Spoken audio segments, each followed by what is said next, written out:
abrirem suas Bíblias na primeira carta de Pedro. Estamos fazendo a exposição dessa carta.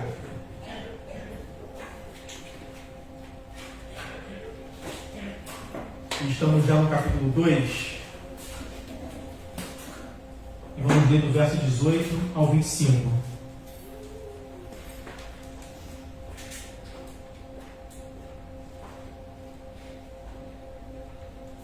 1 Pedro, vamos retornar aí à nossa exposição à noite da primeira carta de Pedro, capítulo 2, do verso 18 ao 25, que diz assim: Servos, sede submissos com todo o temor ao vosso Senhor, não somente se for bom e cordato, mas também ao perverso. Porque isso é grato, que alguém suporte tristezas, sofrendo injustamente, por motivo de sua consciência para com Deus. Pois que glória há, se, pecando e sendo esbofeteados por isso, o suportais com paciência? Se, entretanto, quando praticais o bem, sois igualmente afligidos e o suportais com paciência, isto é grato a Deus.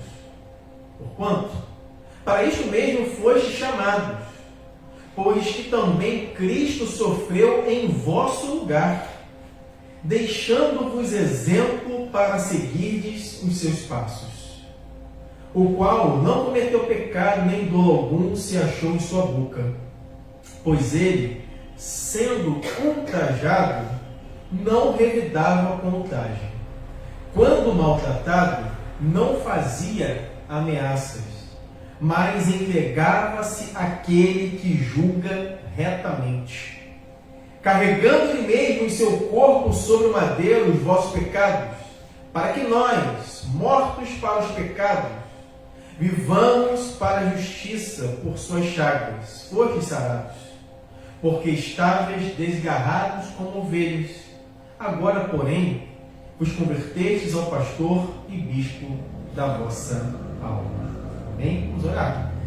Senhor Jesus, rendemos graças a Ti, através da leitura da Tua palavra, ao culto que está sendo prestado a Ti nessa noite, e queremos nesse momento, Deus, a iluminação do Teu Espírito Santo sobre as nossas vidas nessa hora, daqueles que aqui se encontram, os que estão em suas casas, ouvindo a Tua palavra nesse momento, para que saiamos daqui transformados pelo poder do Evangelho, nome pelo qual nós oramos, no nome de Jesus. Amém.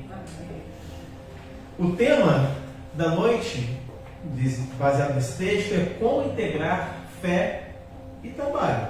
Uma pergunta: como integrar ou como relacionar fé e trabalho? Recapitulando aquilo que nós vimos há 2 domingos atrás, para a gente entender o capítulo 2, do verso 11 até o capítulo 3, verso 12, qual é a temática que vai reinar, que vai ter o foco central aqui, do capítulo 2, verso 11, até o capítulo 3, verso 12. O tema que vai nortear o escrito de Pedro aqui é a submissão na vida do cristão. E a primeira parte que Pedro vai tratar sobre a submissão aqui começa no capítulo 2, verso 11 ao 18, porque ele vai falar da submissão do cristão como cidadão. Depois vai tratar da submissão do cristão como trabalhador, que é essa parte que nós lemos hoje, do verso 18 ao versículo 25 do capítulo 2. E depois ele vai tratar da submissão da família do cristão no ambiente familiar, que começa no capítulo 3, do verso 1 ao verso 7. Então, qual é a ênfase que o apóstolo Pedro vai dar aqui? A submissão do cristão na sociedade, que nós vimos há 2 domingos. Hoje vamos falar da submissão do cristão como um trabalhador no ambiente de trabalho, e semana que vem, querendo Deus, no ambiente familiar. Nas Escrituras, nós vemos que Deus instituiu o lar, o governo humano, e a igreja.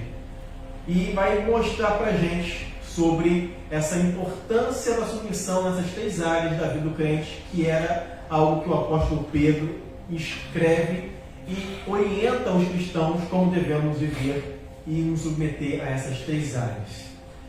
Eu vou voltar rapidamente aqui, muito rapidamente, no verso 13 e 14, do capítulo 2, falando dessa submissão no ambiente da sociedade, como cidadãos, muito rapidamente, e numa outra oportunidade, em breve, eu vou trabalhar melhor essa relação com a igreja, com maior profundidade, da postura cristã no que diz respeito às autoridades civis. Como que o cristão deve se portar diante das autoridades civis, baseado não só nesse texto, mas em outros textos bíblicos, mas isso eu vou tratar mais à frente. Quero apenas trazer alguma ilustração breve aí do verso 13 e 14, antes de a gente tratar da temática dessa noite. O verso 13 e 14 do capítulo 2 diz assim, acompanhem por favor: sujeitai-vos a toda instituição humana por causa do Senhor, quer seja o rei como soberano, quer as autoridades como enviadas por ele, tanto para castigo dos malfeitores, como para louvor dos que praticam o bem. Pedro declara aqui a motivação para se submeter à autoridade. Qual é? Por causa do Senhor. Não é por causa de quem está lá, mas por causa do Senhor. A motivação para a obediência não é evitar a punição, mas é por causa do Senhor. Os cristãos devem obedecer às autoridades civis porque desejam honrar ao Senhor. E vários textos bíblicos vão demonstrar isso. A gente vai ver isso no momento mais oportuno. Estou só recapitulando porque eu não falei disso, ainda que rapidamente, há 2 domingos passados. A gente deu o texto, mas eu não falei muito disso aqui, é só para a gente ter uma ideia. Para honrar a Deus, que ordenou o governo humano, os cristãos devem observar as leis feitas, estabelecidas pelo homem, com cuidado, desde que essas leis não entrem em conflito com o ensino claro das Escrituras. A gente observa isso, por exemplo, lá em Atos, quando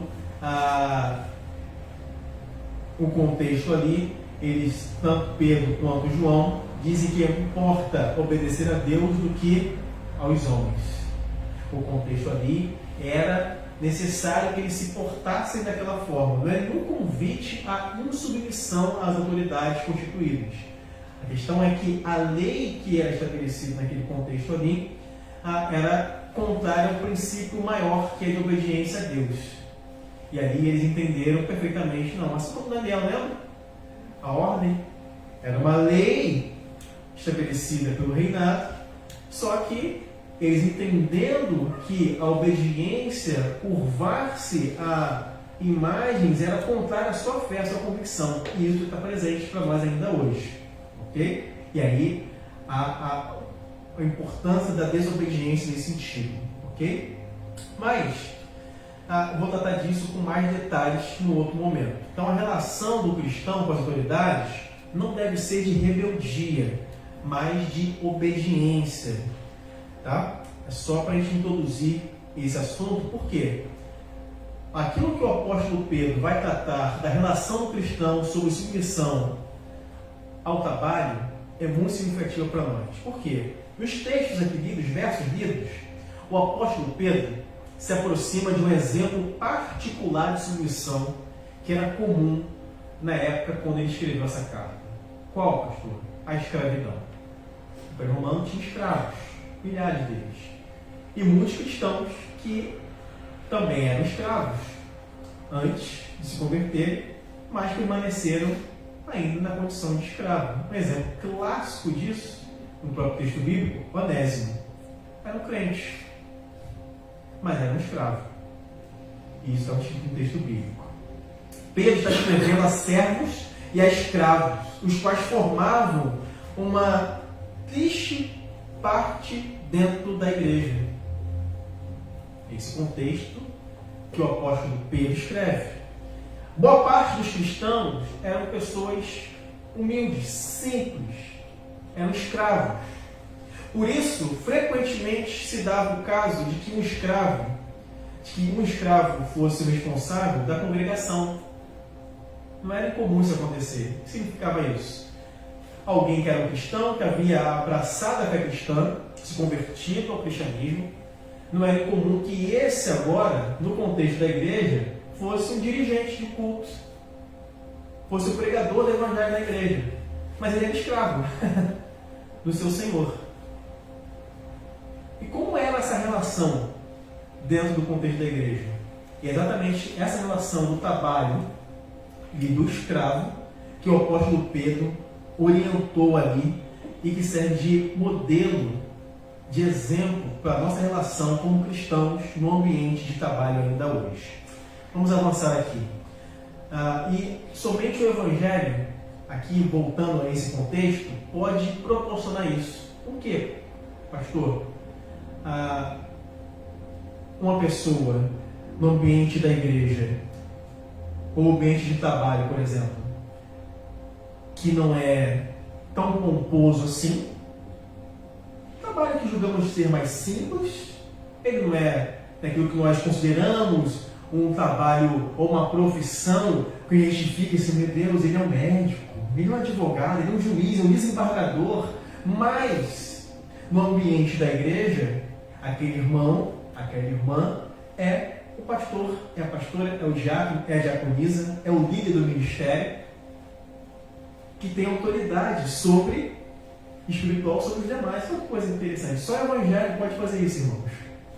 No ambiente de trabalho, você pode ser dona de casa, você pode ser um catador de lixo, ou qualquer outra profissão que de repente a gente julga assim tão simples, mas no ambiente da igreja há uma mudança completamente importantíssima. E essa relação que o apóstolo Pedro está preocupado em ensinar a esses cristãos, vejam, que eram escravos do Império Romano até pouco tempo, e continuam sendo escravos, mas que agora se tornaram cristãos e estão no seio da igreja.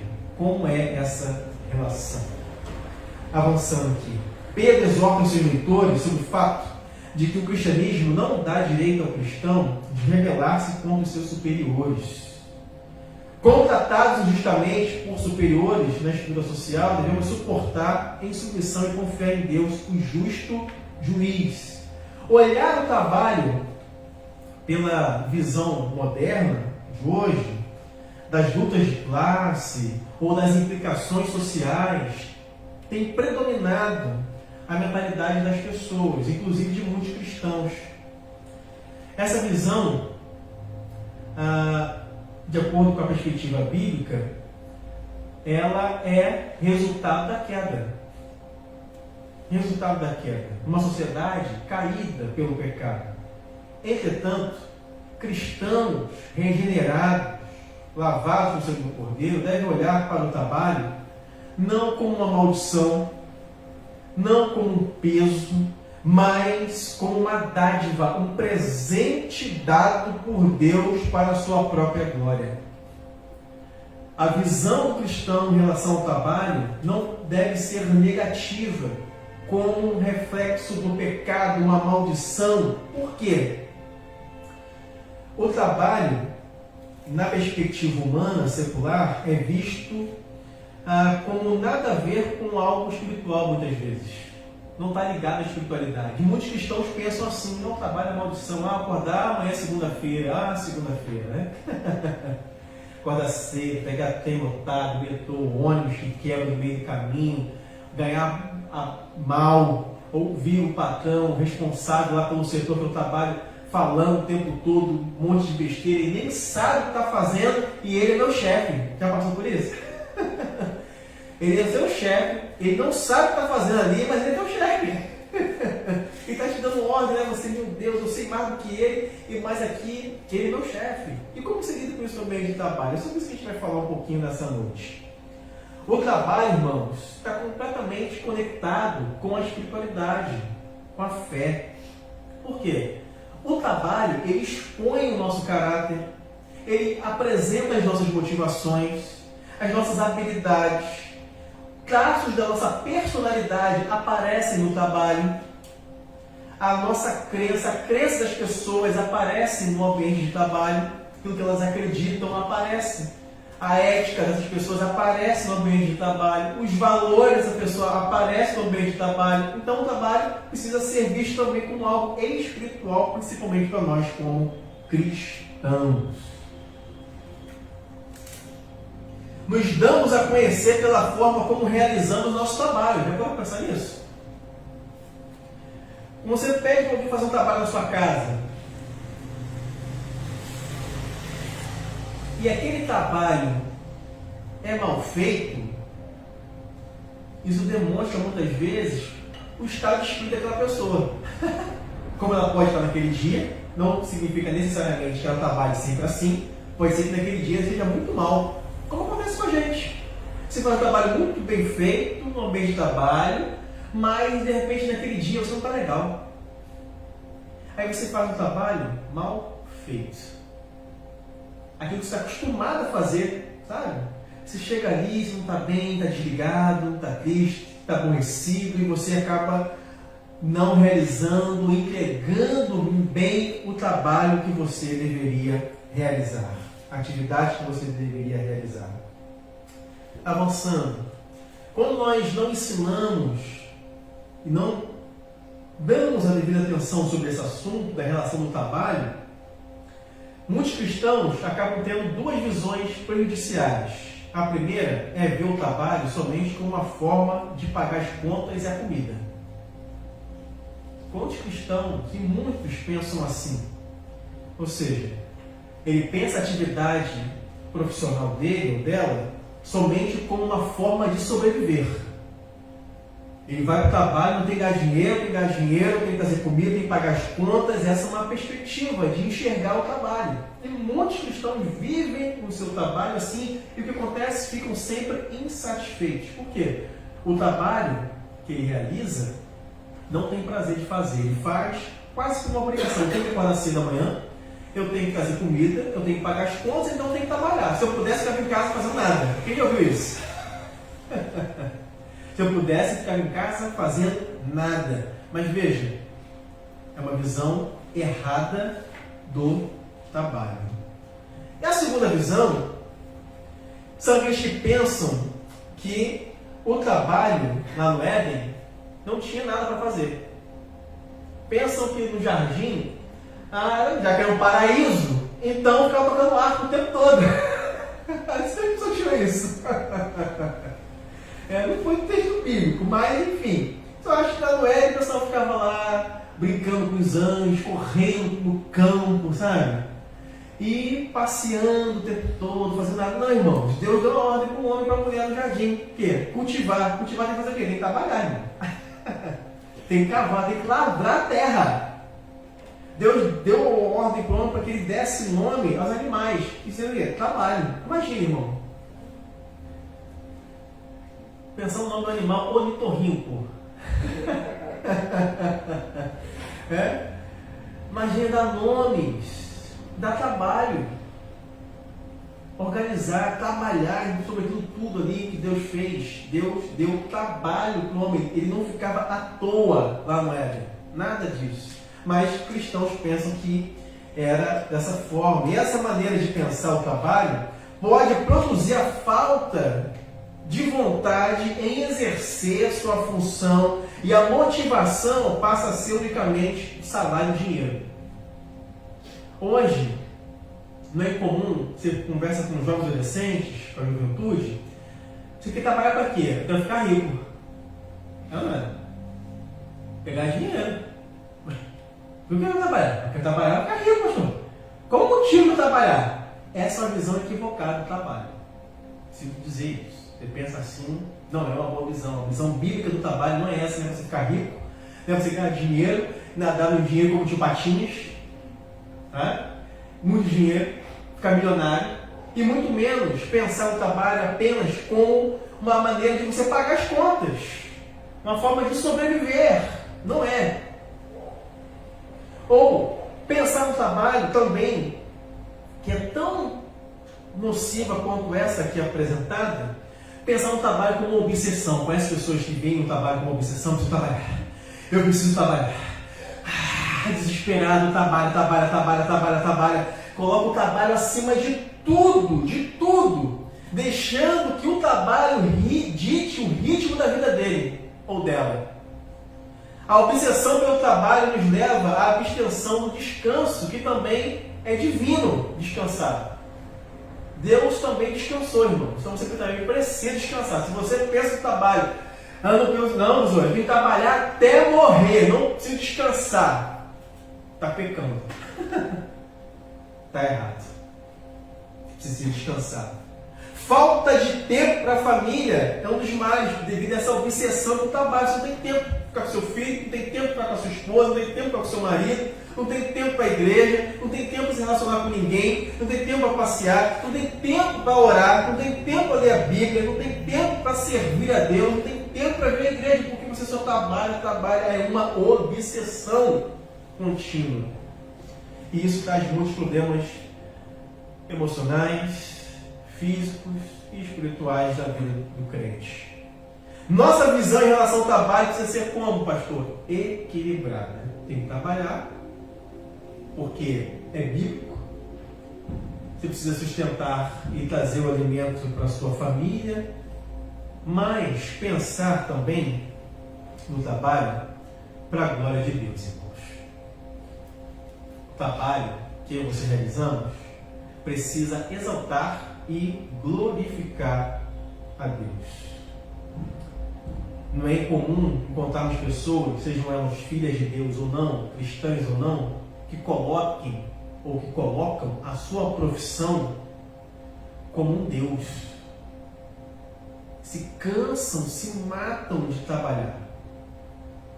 E assim aquilo que deveria ser uma bênção, que é o trabalho, se torna uma idolatria, um pecado. Porque não há tempo para nada, não há tempo para Deus, não há tempo para a família, não há tempo para descanso. E isso é uma visão equivocada de Deus e do trabalho. Por quê? A nossa visão do mundo, de mundo, afeta a nossa relação com o trabalho. Nossa relação com o trabalho está alicerçada à luz da palavra de Deus. Avançando, então, como deve ser a relação do cristão no trabalho? Ele precisa ser um funcionário exemplar, amém, irmãos? Primeiro a chegar e o último a sair. Tem que ser um bom funcionário, está no padrão. A fé cristã não pode ser usada como uma desculpa, muitas vezes, para reclamar de isenções à disciplina, elevá-lo à indisciplina no ambiente de trabalho. Pelo contrário, tem que ser motivo para aumentar a autodisciplina, o controle, e nos fazer ainda mais conscientes da responsabilidade que você tem no ambiente de trabalho. Para o cristão, a nossa relação no ambiente de trabalho precisa ser a melhor possível, porque ali estamos testemunhando de Cristo. Se você no ambiente de trabalho, você é o que mais falta, o que mais bota atestado médico, o tempo todo, por nada. Não estou falando que você está doente de verdade, nem isso dizendo, irmãos. Estou dizendo que, e sabe disso, muitas vezes o cristão no ambiente de trabalho é o pior funcionário. É o que chega atrasado, sempre. É o que pede para sair cedo. É o que sempre coloca atestado médico o tempo todo. Isso, ampliando o leque aqui, pensa no ambiente escolar. O cristão no ambiente escolar precisa ser o melhor aluno. Não para aparecer, é isso. Mas porque faz o que faz para a glória de Deus. Por isso ele estuda, por isso ele lê, por isso ele faz bons trabalhos. Porque é uma oportunidade que você tem como cristão, no ambiente escolar, por exemplo, de testemunhar da sua fé. Quando você faz um bom trabalho escolar e apresenta, o professor, a professora olha, caramba, esse aqui é um cristão. Qual é o trabalho que ele fez? Eu lembro de uma experiência que eu tive na faculdade, curso de História,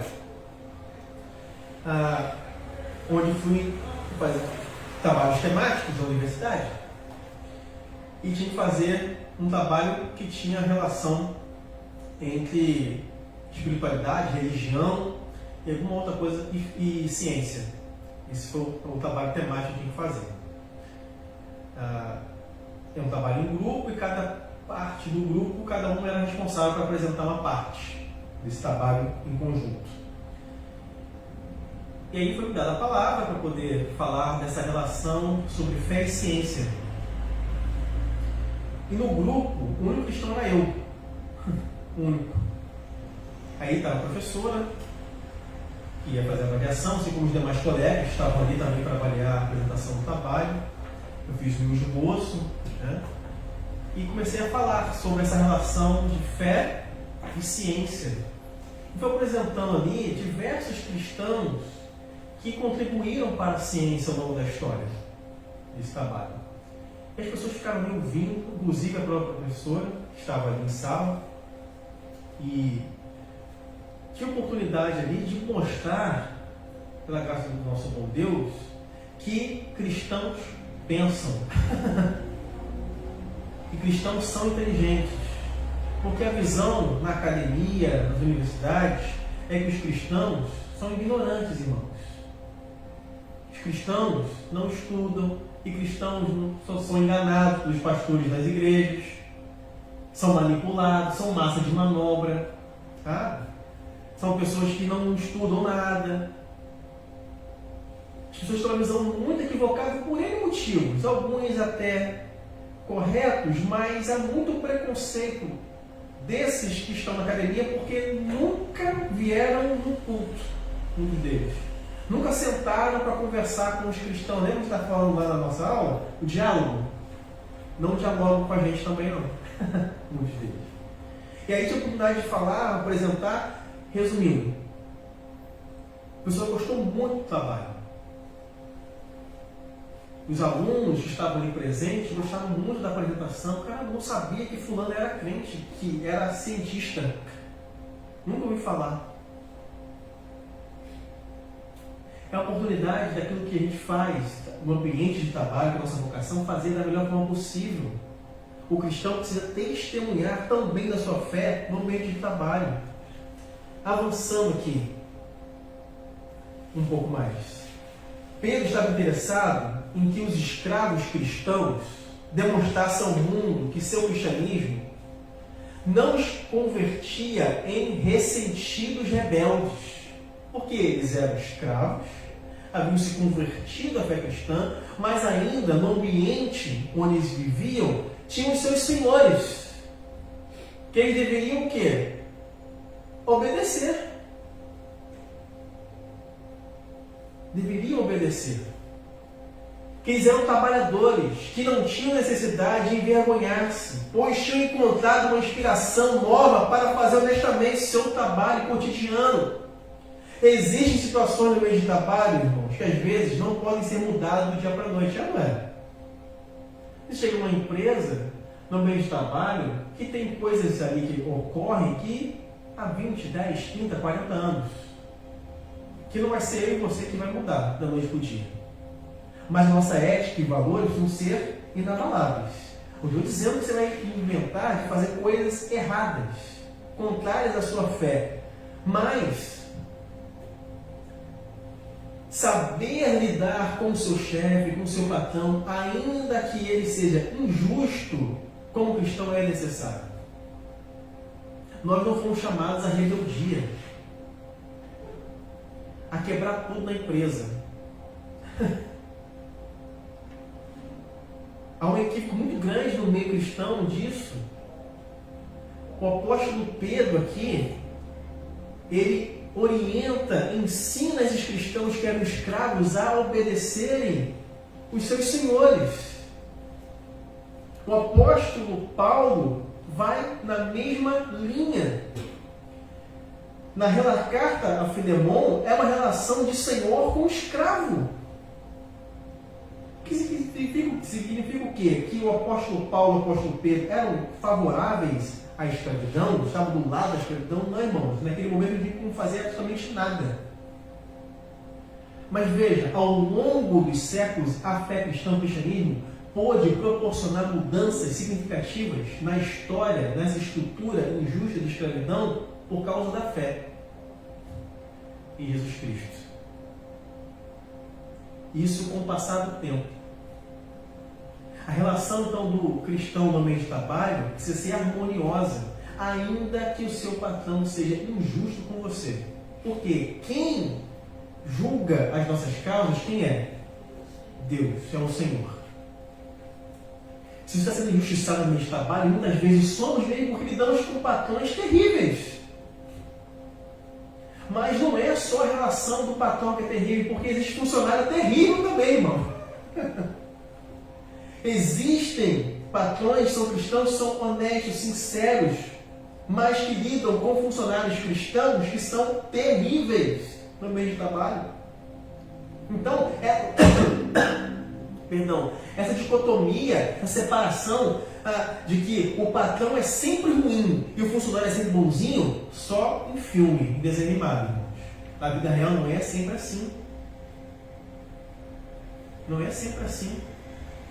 Precisamos ampliar a nossa compreensão a respeito disso. E o apóstolo Pedro, nessa carta, nesse bloco aqui, dessa relação do cristão com o trabalho, com os seus senhores, é muito significativa. Ele não incentiva aqueles cristãos que eram escravos a se revoltarem, a se rebelarem contra os seus senhores, mas a obedecê-los honestamente, não defraudá-los como cristãos, mas fazerem o trabalho da melhor forma possível, porque eles são cristãos ainda na condição de escravos diante dos seus senhores. Devemos ser submissos aos que ocupam cargos acima do nosso. Quer as pessoas sejam gentis conosco, como diz o texto, quer não. Os empregados cristãos jamais devem aproveitar-se de seus empregadores cristãos para tirar vantagem. Não. Não podemos ser cristãos ressentidos. Não podemos ser cristãos invejosos daqueles que no ambiente de trabalho ganham mais do que a gente. Fulano ganha mais do que eu, ele ganha mais do que eu também. Como é que ele fica com o chefe, né? Ele disputa, ele fala, também lá, é assim, anda assim, com o chefe, por isso que ele ganha mais. Mas, irmão, se ele faz isso, Deus sabe. Faça a sua parte no meio de trabalho. Que Deus vai honrar você, meu irmão. Não vai deixar faltar. Pessoas que vivem assim, desse exemplo que eu disse, estão sempre ateladas e amarradas a essas pessoas. Você está com sua consciência tranquila, porque se você faz um bom trabalho, não há nada nem ninguém que acusar você. Pode aparecer injustiça, mas a verdade sempre prevalece, irmãos. Pode demorar o tempo que for, a verdade sempre aparece. Você pode estar sendo injustiçado no meio de trabalho. Você pode estar levantando falso testemunho contra você no meio de trabalho. Mas se você é um trabalhador honesto, se faz as coisas corretamente, não tem nada do que as pessoas falarem contra você, pode ter certeza que ninguém vai te defender. Que sempre tem alguém observando, fulano? Não. Não fez isso não. Conheço fulano. Eu sei o trabalho dele. O teu chefe pode ser uma peste, irmão. Pode querer te mandar embora. Fazer de tudo para te prejudicar. E às vezes isso acontece. Mas se você é um funcionário exemplar e faz seu trabalho para a glória de Deus, Deus está olhando por você. Ele está cuidando de você. Ele é seu juiz. Ele é seu advogado. Observe, os escravos convertidos por causa da sua nova identidade em Cristo poderiam revoltar-se contra seus patrões. Vamos fazer uma rebelião. Vamos matar os nossos patrões. Porque agora a gente é crente, a gente foi liberto em Jesus e não vou mais aceitar esse negócio debaixo do meu Senhor. Não, irmãos. O apóstolo Pedro recomenda que eles fossem submissos aos seus senhores, independentemente de eles serem bons ou ruins, justos ou injustos, porque a razão da submissão, irmãos, não está no homem, está em Deus. É por isso que nós obedecemos. É por isso que submetemos. Por causa disso, o escravo deveria sujeitar-se ao seu patrão. O cristianismo não aboliu as distinções sociais, mas introduziu um conceito, aí sim, transformador, revolucionário de relacionamento. Todos os cristãos agora eram o quê? Irmãos em Cristo. Irmãos e irmãs em Cristo. Filemão 1,16 diz: não mais como escravo, mas acima de escravo, como irmão amado. Para mim, ele é um irmão muito amado, e ainda mais para você, tanto como pessoa quanto como cristão. Filemão, capítulo 1, verso 16. Olha só a relação aqui, a orientação que o apóstolo Paulo dá. Todo trabalho deveria ser feito, então, como se fosse para o próprio Cristo, para a glória dele, irmãos. Quer bebais, quer comais, façais tudo para a glória do Senhor. É para a glória de Deus. Como cristãos, não trabalhamos para obter autorrealização, fama, enaltecimento pessoal, como muitos fazem. Eu quero fama, eu quero ganhar dinheiro, eu quero ficar milionário, eu quero ser como o dono do Twitter. Entende? Se Deus te chamou para isso, irmão, ok. Mas veja, trabalhamos não para nós mesmos, mas para servir os outros, irmãos. É para servir o outro, com aquilo que Deus nos dá, com a capacidade que Ele nos dá, com a inteligência que Ele nos dá. O trabalho que eu e você realizamos é para a glória dele, é para servir o meu irmão, é para servir a sociedade. Deus te capacitou, Deus te deu inteligência para fazer coisas incríveis. Faça como se estivesse fazendo para Deus. E não para o seu patrão, não para você ganhar dinheiro, não para você ficar rico, não por causa de inveja. Não, é para Deus. É para o Senhor. É para o Senhor. O trabalho é, portanto, muito valioso, digno, importante. Entretanto, como toda coisa boa, pode se tornar um ídolo. Podemos começar a olhar para o nosso trabalho como um meio de acharmos importância e valor. Veja, a nossa importância e valor está em sermos a imagem e semelhança de Deus, amém, irmãos? Esse é o nosso valor. Sermos imagem e semelhança de Deus. A dignidade do homem não está no trabalho que ele faz. Está em ser imagem e semelhança de Deus. Em ter sido criado por Deus. O plano de Deus é que os trabalhadores cristãos sejam um instrumento de sua graça, promovendo paz, justiça, bondade. E isso deve nos motivar a realizar o nosso trabalho da melhor forma, da melhor maneira possível, servindo ao próximo para o bem comum e para a glória de Deus. Pergunto, como que eu e você escolhemos o nosso trabalho? Jovens, adolescentes estão crescendo, estão estudando, se estão pensando no trabalho, qual é a motivação de escolher o trabalho que vocês pensam hoje? Ah, eu quero ficar rico. Aí as notinhas, os cifrões nos olhos assim.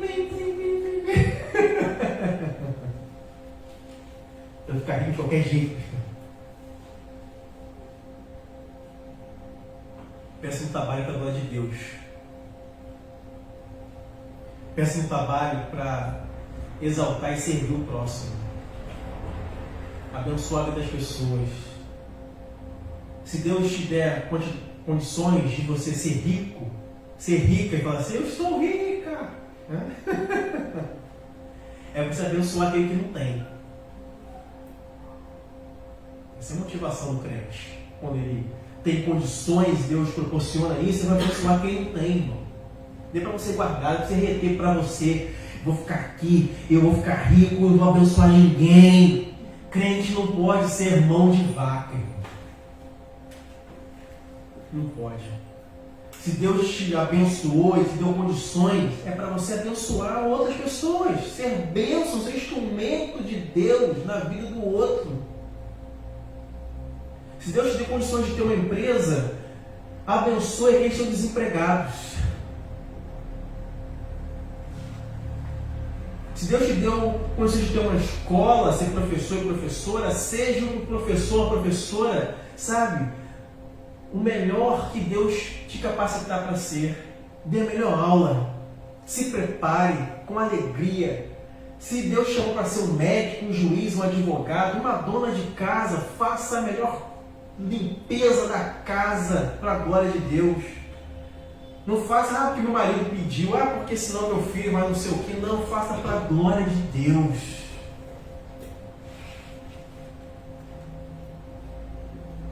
O que motiva você na escolha quando você vai tocar de uma empresa para outra, vai tocar de trabalho, de profissão?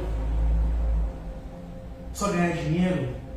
Quem lembra aqui, conhece o filósofo Luiz Felipe Pondé? Ele, durante muito tempo, ele conta isso, que eu estou dizendo aqui, ele estudou para ser médico na faculdade. Passou na faculdade, estudou para medicina. E estava ali estudando, mas não era aquilo. Era algo que a família queria para a vida dele.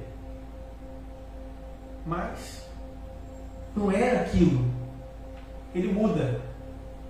Lá no meio do curso de medicina, todo mundo pensando que iria continuar estudando medicina, vou estudar e vou mudar para filosofia.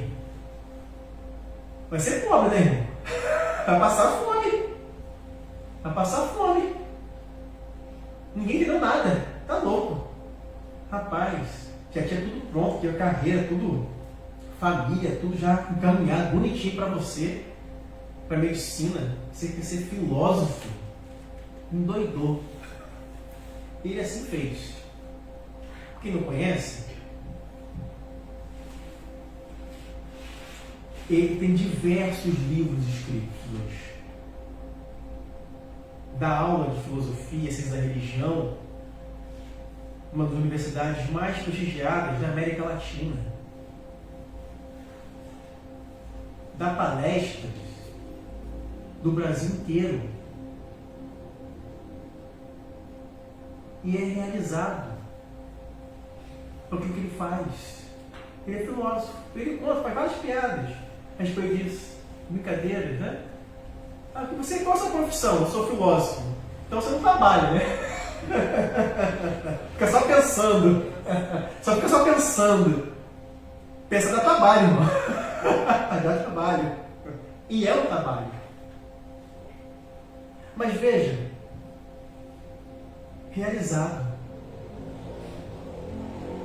Não com aquilo que de repente alguém achava de fazer, ganhar um dinheiro, ficar rico. Não sei se ele está rico, mas ele está feliz com o que ele faz, ele está.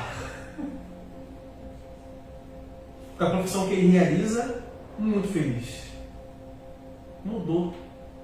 Como pode acontecer comigo, com você? Mas qual é a motivação de mudar, irmãos? Essa é a pergunta. O que eu e você consideramos quando vamos sair de um emprego para o outro? Quando pensamos no emprego, o que você pensa? Como é a ética, minha e sua, no ambiente de trabalho? Quais são os valores? Caminhando para o final, o que fazer quando eu sofro injustiças no trabalho? Por quê? Pedro escreve aqui para cristãos que eram escravos e que possivelmente poderiam sofrer e sofrer injustiças dos seus patrões, dos seus senhores. O apóstolo Pedro encoraja os cristãos oferecendo-lhes um modelo de Cristo, o maior de todos os exemplos de submissão. Ele diz aqui, porquanto, verso 21, para isto mesmo fostes chamados, pois que também Cristo sofreu em vosso lugar, deixando-vos exemplo para seguirdes os seus passos, o qual não cometeu pecado nem dolo algum, nem se achou em sua boca, pois ele, sendo ultrajado, não revidava com ultraje. Quando maltratado, não fazia ameaças, mas entregava-se àquele que julga retamente. Pedro apresenta-nos 3 etapas de Cristo. Ele é o nosso exemplo de submissão, que deve ser uma marca, uma característica do povo de Deus. Ele apresenta que Cristo morreu em nosso lugar, mostra para nós o exemplo do sacrifício, da autodoação que eu e você devemos ter, como trabalhadores que somos, sacrifício que devemos fazer, muitas vezes. Deus se agrada quando, imitando o exemplo de Cristo, o seu povo confia nele no meio do sofrimento injusto, irmãos. Deus se alegra com isso. Pedro diz claramente o que deixou subentendido no verso 19. O que Deus aprova não é simplesmente suportar qualquer sofrimento, mas o sofrimento injusto. Às vezes somos injustiçados no ambiente de trabalho, com péssimas condições de trabalho, com péssimos patrões que nos maltratam, que são perversos, cruéis. Mas a orientação do apóstolo Pedro aqui, que a gente suporte a injustiça do seu patrão cruel, olhando para o sofrimento de Cristo, irmãos, que foi infinitamente maior do que o meu e o seu sofrimento no ambiente de trabalho. A injustiça que Cristo sofreu na cruz pelos nossos pecados é infinitamente maior do que a injustiça que eu e você muitas vezes sofremos no ambiente de trabalho, no ambiente de escola. Ore por seu chefe, mas não é para ele morrer, irmão. Não é para Deus levar ele, leva ele, Senhor, leva essa peste. Não é para isso não. Ore pela vida dele, para que ele seja um chefe melhor, um patrão melhor. Porque Cristo sofreu em nosso favor, sofreu em nosso lugar. Seu sofrimento injusto, o sofrimento de Cristo, garantiu a nossa salvação, a nossa redenção, porque ele foi o nosso substituto na cruz. A atitude de lutar, irmãos, de maneira descabida pelos nossos direitos, comunica ao mundo que estamos vivendo para as coisas desse mundo e não para a glória de Deus. O nosso patrão não é aquele que paga o nosso salário no final do mês, irmãos. O nosso patrão é Deus. Amém? Porque o nosso sustento vem dele. A provisão vem dele. O cuidado vem dele, irmãos. Não é daquele que paga as nossas contas no ambiente de trabalho. O nosso sustento, o cuidado vem do Senhor. E é isso que o apóstolo Pedro quer nos ensinar nessa noite. Para que a nossa confiança esteja em Deus e não no nosso trabalho, no nosso braço, na nossa inteligência, no nosso conhecimento, mas no Senhor. Amém? E fique comigo nessa mensagem. Fica com a gente nessa mensagem. Duas coisas. Sejamos fervorosos em oração e sempre dependentes do Senhor no ambiente de trabalho. É Ele que nos sustenta, irmãos. Ele que envia o recurso. Lembre-se de que o seu sucesso no ambiente de trabalho não vem exclusivamente do seu esforço, da sua capacitação para o trabalho. Isso é muito bacana e precisamos fazer e buscar. Sem Deus, nós não somos nada.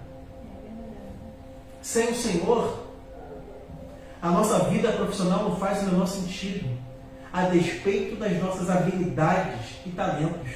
Porque as nossas habilidades e talentos advêm de Deus. Se te dá inteligência para criar e fazer coisas belíssimas no meio de trabalho, é Deus que te deu. É Ele que te capacitou. É a inteligência que Ele te deu. Fica comigo nessa mensagem. Segunda coisa. Use os bens, aquilo que Deus te dá, por meio do seu trabalho, para você sustentar a sua família, não somente, mas também abençoar a causa do Evangelho, a missão do Evangelho, e abençoar a vida de outras pessoas. Por meio do seu trabalho, você pode abençoar a sua família, você deve abençoar a igreja, o reino de Deus, e abençoar aqueles que nada têm. O ano do jubileu era o que, irmãos? Era isso. A oportunidade de você não só cuidar da terra, mas abençoar aqueles também que não tinham condições. Que o ano do jubileu, trazendo para o dia de hoje, seja a oportunidade que você, às vezes, com o pouco que você tem, abençoar aquele que tem menos ainda que você. A igreja de Cristo é assim, irmãos. É um abençoando o outro, com os nossos bens, com os nossos recursos, com as nossas orações, com a nossa própria vida, nos lançando nas mãos do outro. É bom saber que Deus nos abençoa para abençoar o outro. O propósito de Deus não é que cultivemos nosso egoísmo, guardando para a gente o tempo todo. Não. Aquilo que nós temos é para a glória dele e para abençoar outras pessoas. Para que sejamos instrumentos de Deus no ambiente de trabalho e não pedras de tropeço. Que sejamos bons trabalhadores no reino de Deus, no ambiente de trabalho secular, em casa, em família, na igreja. Aquilo que Deus dá e der, melhor dizendo, em nossas mãos, façamos com alegria, com satisfação, com prazer, apresentando-nos a Deus aquilo que nos dá, para que saia para a glória e o louvor dele. Amém? Vamos orar, meus irmãos, e pedir ao Senhor que nos ajude a trabalhar para a glória dele.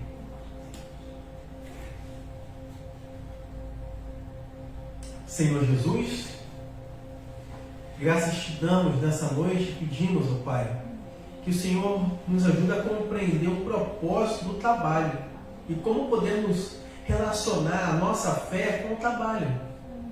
Porque elas estão conectadas, Senhor. Aquilo que nós cremos tem impacto na maneira como nós trabalhamos, nos nossos valores, na nossa ética, como nós nos relacionamos com os nossos patrões, com os nossos funcionários, como nos relacionamos com aqueles que têm uma condição de trabalho melhor do que a nossa. Que não sejamos cristãos ressentidos, invejosos, egoístas. Ó Deus, seja misericórdia de nós, que tenhamos a visão do trabalho conforme a tua própria palavra nos orienta, equilibrada. Fomos chamados pelo Senhor para trabalhar desde a criação e iremos continuar a trabalhar na eternidade. Não sejamos cristãos preguiçosos, desleixados, que façamos as coisas para a glória do Senhor, para o louvor do teu santo nome. Sejamos trabalhadores, trabalhadoras, com corações abençoadores. Todos os recursos que o Senhor nos der, que possamos abençoar o teu reino, abençoar os que não têm, abençoar as nossas famílias, que façamos tudo para o louvor da tua glória, Deus. Que o nosso relacionamento com o trabalho seja da melhor forma possível, à luz do teu santo evangelho. Que não idolatremos o trabalho, que não olhemos para o trabalho como um fim em si mesmo. Pessoas que trabalham descontroladamente, que não tem tempo de descansar, não tem tempo para a família, não tem tempo nem para o Senhor. Tenha misericórdia de nós quando enxergamos o trabalho dessa maneira. Que não sejamos cristãos que olhem para o trabalho única e exclusivamente para ganhar dinheiro, ficar rico, como um meio de sobreviver. Não, mas olhemos para o trabalho como uma oportunidade de testemunhar de Cristo, de evidenciar o teu amor, a tua bondade por meio do trabalho que o Senhor nos dá. Que homens e mulheres aqui nessa igreja e aqueles que estão nos ouvindo sejam instrumentos teus no ambiente de trabalho, na escola, no ambiente secular, em casa. O trabalho que eles venham a fazer e a realizar seja para o louvor da tua glória, Senhor. E agora, que a graça do Senhor Jesus, o amor de Deus e nosso Pai e as ricas consolações do Santo Espírito de Deus sejam com a comunidade Batista Redenção e com todo o povo de Deus espalhado na face da terra, hoje e sempre. Amém e amém. Vamos encerrar um pouco dessa noite. Deus nos abençoe e tenhamos um decorrer de semana abençoado na presença dele. Amém?